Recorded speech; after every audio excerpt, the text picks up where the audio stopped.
Hey there. Today's question is very, very relevant right now, and that is, what is the new Facebook Pages experience, and should I be making the switch?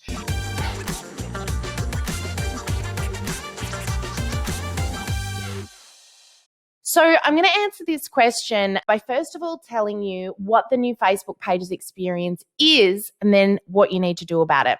So in January this year, Facebook announced that it was going to roll out a brand new Facebook Pages experience. This basically means that Facebook business pages were going to change again.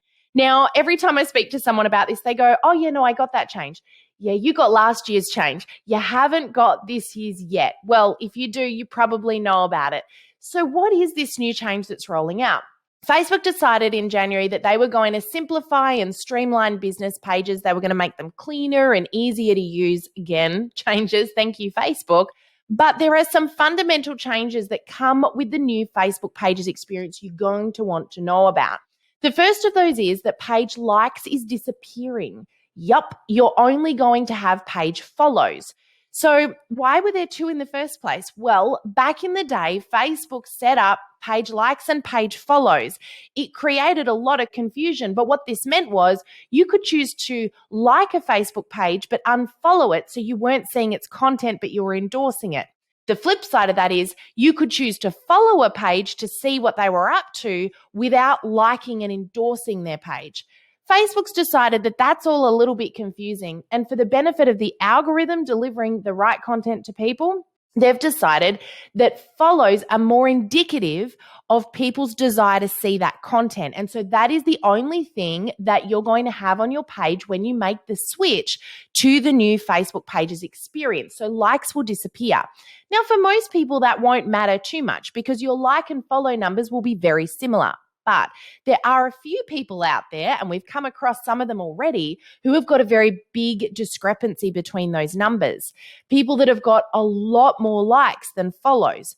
Now, if that's the case, you may want to do a little bit of a promotion on your page to encourage people to hit that follow button if there's a big difference, so that when you make the switch, you're not losing a bunch of people off your page.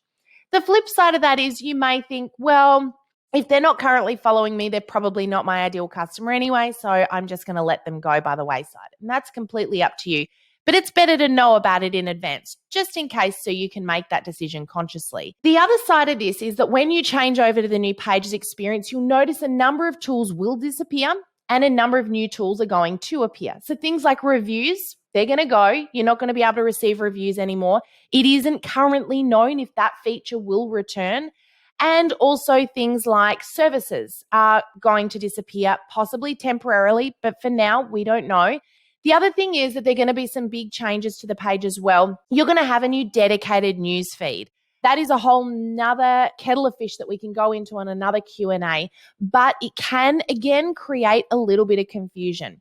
One thing I will say about the new Pages experience is the great thing is you can switch back. So if you do get that switch automatically made to your page and you come in one day and you notice everything seems to look just a little bit different, one of the easy ways to tell if you've been changed over is just go down, scroll down your page a little bit and see your likes and your follows.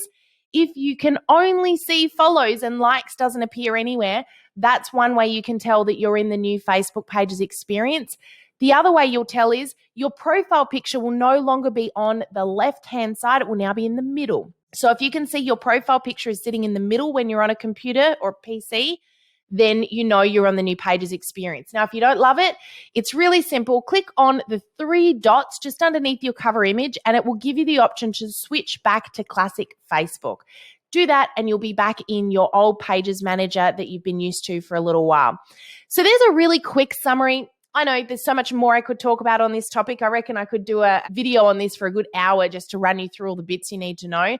But for now, the main things are likes are disappearing. Your layout will change. There will be some features that disappear and others that will appear. And if you want to know if you've got it, your profile picture will be sitting in the middle of your cover image, not over to the left-hand side. But great news, you can switch back. So there's the answer to that question. I hope that makes it a little bit clearer for you what this new thing is. You will see this rolling out slowly over time. Not everybody gets it at once and it doesn't happen overnight. This has been rolling out since January. and it is happening extremely slowly for Facebook. So if you haven't got it yet, you will eventually get the option, or it may just automatically change for you. So just be aware of it. Good to know about it in the back of your mind. But there's that one for you. I hope you found that helpful today. Keep your questions coming in. Love answering them, and we'll see you again next time. You've been asking us loads of awesome questions, and if you'd love to get more of this, then join us inside of our Facebook group, where we're going to spend more time helping you up your game on social media for your direct selling business. Join us on the inside. Click on the link below.